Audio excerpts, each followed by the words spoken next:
تجلیل اور تقسیم کا مرحلہ بھی اس کے دو حصے ہیں، ایک حصہ جو طلاب محترم اور مکرم سے مربوط ہے، اور دوسرا ہر سال اس قرآنی جشنوارے کی یہ برکت ہے کہ اس کی مناسبت سے ہم کسی نہ کسی قرآنی شخصیت کی تجلیل کرتے ہیں اور اس کی قرآنی خدمت کی تکریم اور قدردانی کے طور پر اس کی معرفی کی جاتی ہے اور تقدیر اور تشکر کیا جاتا ہے۔ یہ سلسلہ محسن ملت کی ذات اور شخصیت سے شروع ہوا، ان کی قرآنی خدمات، مسلسل 70 سال پر مشتمل قرآنی جد و جہد، اور سال بہ سال اسی طریقے سے افراد جو ہیں ان کی تشویق اور تقدیر ہوتی رہی۔ اس سال کئی شخصیات جو ہیں اس حوالے سے ہماری نظروں کے سامنے تھی، لیکن جس شخصیت کا انتخاب کیا وہ شخصیت اب چونکہ آپ کے سامنے تشریف فرما ہے، میں پہلے نام لے لیتا ہوں۔ حجت الاسلام والمسلمین حافظ حیدر نقوی صاحب، رجوع سعادات سے آپ کا تعلق، ایک بانفوذ گھرانے سے آپ کا تعلق، زندگی کے ابتدائی دور سے کیسے یہ قرآن کی طرف اور حوزہ علمیہ کی طرف ان کی رغبت ہوئی، وہ داستان اب وقت نہیں ہے کہ میں بزرگوں کی خدمت میں وہ جسارت کر سکوں اور بیان کروں۔ آپ جامع مصطفیٰ العالمیہ کے فارغ التحصیلان میں سے ہیں، ادیان و مذاہب میں آپ نے کارشناسی ارشد یعنی ایم فل کمپلیٹ کی اور پاکستان تشریف لائے۔ حفظ وہیں دوران طلبگی، چونکہ ابتدا میں قرآن کی طرف رغبت کی وجہ سے ہی اصلاح کا عمل بھی شروع ہوا ان کی ذاتی، اور اسی رغبت کے پیش نظر پھر انہوں نے اپنے زمانے طلبگی میں حفظ قرآن کیا، اور پاکستان واپس آئے تو قرآن کے معارف کے پھیلاؤ کے اس پرچم اور علم کو لے کر میدان میں اترے۔ اس بزرگوار نے مسلسل زحمت اور محنت کے ساتھ کاروان قرآن نامی ایک سلسلے کا آغاز کیا کہ جس کے اب تک 24,027 درس ریکارڈ ہو چکے ہیں، یعنی پورے قرآن کا ایک مرتبہ ترجمہ اور اس کی مشکل لغات کی توضیح اور تشریح، یا اس زمانے میں اس کا زیادہ عروج ہوا۔ روزانہ 3 منٹ 4 منٹ 5 منٹ کے کلپ بنا کر آپ مسلسل بھیجتے رہے کہ یہ 24,000 کلپ آج بھی کاروان قرآن نامی ویب سائٹ پر سارے کے سارے موجود ہیں۔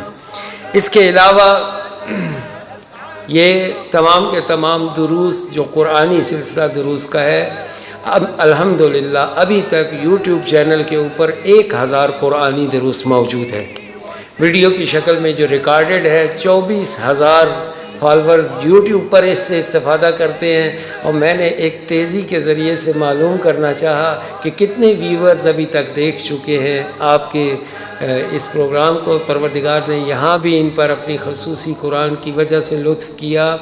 مجھے اب وہ اعداد و ارقام جو یاد ہیں، وہ 1,70,00,000 ویوز قرآن کی معارف کو، یہ بہت بڑی واقعہ پروردگار کی جانب سے سعادت۔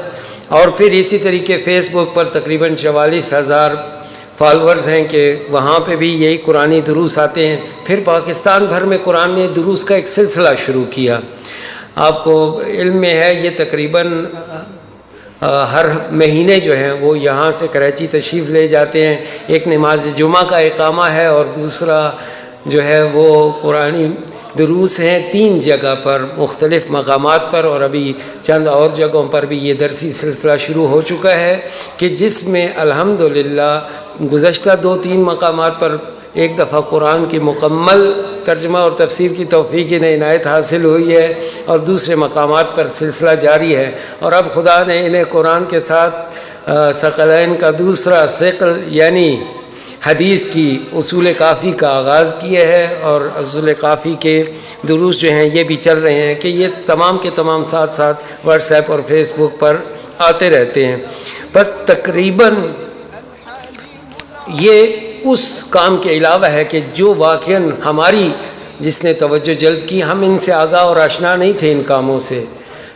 پاکستان میں یعنی مجالس کا ماحول آپ کی آنکھوں کے سامنے ہے، صورتحال ساری آپ دیکھتے ہیں۔ اس صورتحال میں یعنی ایک شخص اٹھا اور اس نے بغیر کسی اس جانب توجہ کیے ہوئے، جیسے میرے جیسا ناتجربہ کار ذاکر جیسے ممبر پر آتا ہے تو وہ مجمع کی خواہشات کے پیچھے چلنا شروع ہو جاتا ہے اور اس دوڑ میں لگ جاتا ہے.